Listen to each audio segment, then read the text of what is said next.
The segment which we are about to see is a culmination of the impromptu shoot which befell a small sneak peek crew. It is all the more tragic in that they had weeks upon weeks to complete this project.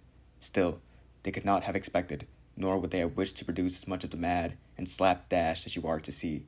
For them, a month-long walk in the park became an exercise in production hell. The events of that shooting day were to lead to the production of one of the most bizarre segments in the annals of sneak peek history, the Texas Chain Saw Massacre 50th Anniversary Retrospective. Alright, anyone down to split a head cheese sandwich before we hit the road, or are you guys holding out for barbecue later? Alright, do you think you can do a quick rundown of camera? Sure. We should have been on our way to Slaughter Barbecue out in Bastrop, but the AC in here's a bust, the gas tank's running low, and now I unfortunately can't get the image of so-called head cheese out of my mind. So I think we're sticking pretty close to Toby Hooper's vision. Okay. Rundown of the shoot, not a status update. Besides, Ryan probably doesn't know what you're talking about. They haven't watched Texas Chain Saw Massacre yet. What? What do you mean you haven't watched it? It is the awesome movie and arguably one of the best movies of all time. Hey, but don't verbally gut her, alright? She's just sound. She doesn't know any better. Alright, how about this? Just practice the rundown on her before we hit traffic and the information gets fried out of your head by the sun. Alright? Don't lose the information. We can fix a lot in post.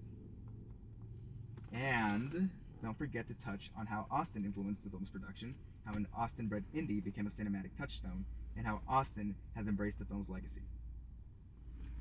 Texas Chain Saw Massacre is a deranged movie about deranged people that plays out like it was produced by deranged people.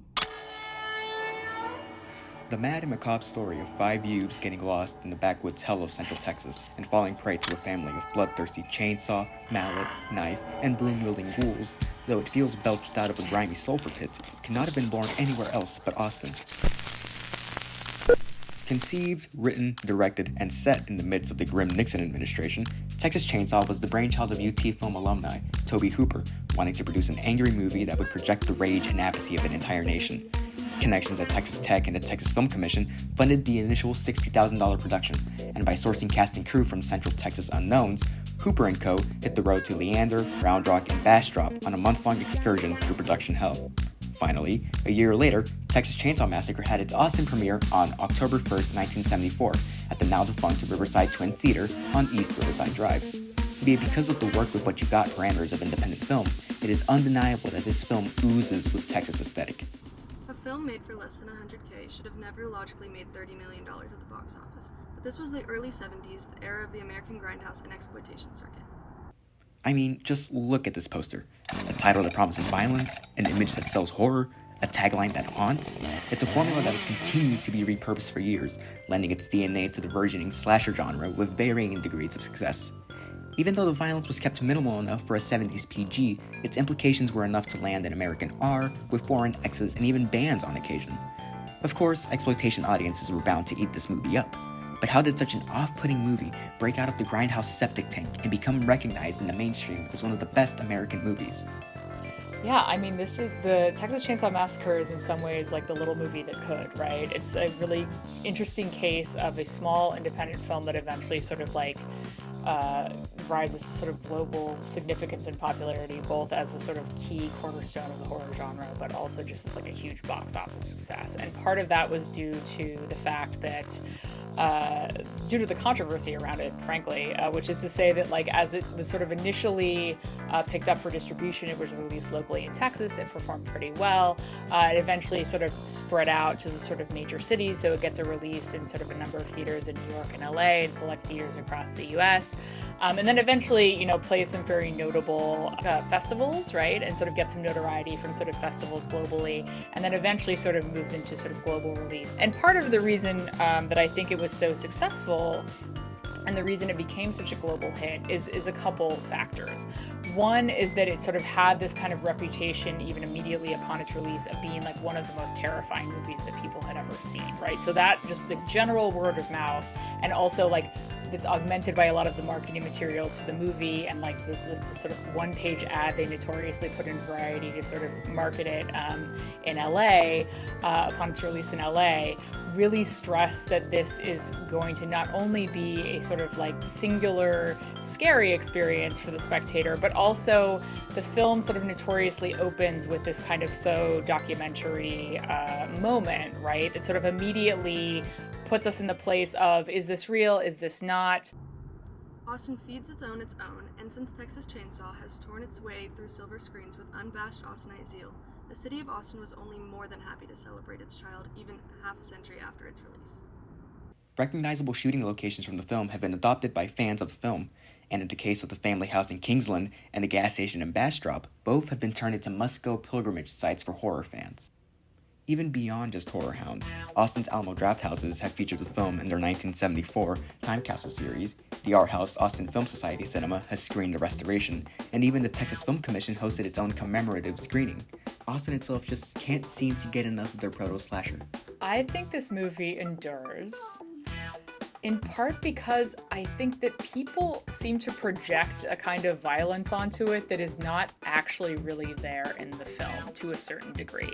It's not really gory. I mean, it's horrifying and unsettling, but it's not gory. There's a sort of casualness to the violence in that movie in which human bodies and real people are like literally being treated like pieces of meat. And it's that kind of casualness of the horror where someone's getting thrown up on the meat hook. We don't see the meat hook go into the back, but we viscerally feel it as an audience, right? And what's even more horrifying is less the actual like act itself and more the sort of, you know, the sort of capacity for someone to sort of have that lack of humanity, right? Like those are the thematics that really endure in the movie. I also think that there's something very intrinsically American about this movie that endures and just recycles over time. It makes itself newly relevant for every generation. Like even at the time when the movie came out, there were critics and media scholars and film scholars who were talking about, you know, this is a movie about, you know, industrialization in America, right? This family has been sort of displaced from their factory jobs and has now turned to this sort of horrible life of cannibalism and crime and all, and, you know. But I think that what's interesting is, like, we still have these debates, right? Like, automation in various industries is still something that is, like, very relevant to American life today and American society today. And that sort of renews some of the themes around the film, I think, in interesting ways. You can see it sort of, like, endure in that way. It remains iconic in part just because I think of some of the imagery in the movie, and there's something in some ways more unsettling about watching Leatherface spin in the sun with his chainsaw, just sort of like, you know, that he endures in this space. Horrors endure in the world. We constantly sort of are sort of keenly aware of this, but I think the film leaves us in this very unsettled space where our heroine, technically our final girl, gets away, but not really, you know what I mean? It sort of makes us sit in both the reality that this family still exists and will continue to exist and will continue to perpetrate horrors. And it also does not leave us with a sense that she's gonna be okay, right? And so there's something that's even like, for me, it's like the most horrifying moments of the movie, even after enduring all the horrors that she's already gone through. There's something very sort of like deeply unsettling about the way that the movie ends that I think, and it's so ambivalent in some ways, that I think that is something that kind of endures just culturally, is this sort of feeling of being kind of unsettled. And the fact that, like, we're not going to get the happy Hollywood ending out of this movie. We still have to walk back into the world where real horrors definitely exist. And on the 50th anniversary of its national release, Mayor Kirk Watson has proclaimed October 11th as Texas Chain Saw Massacre Day here in Austin, further carving the film's legacy with its native Austin and acknowledging its staying impression on the annals of American film. Still, you don't have to wait until October 11th to watch the film. Any day is just as good to watch. But remember that whatever survives and whatever is left of your psyche post-viewing will forever be marked by the roaring of that 50-year-old chainsaw. Till next time, sneak peekers.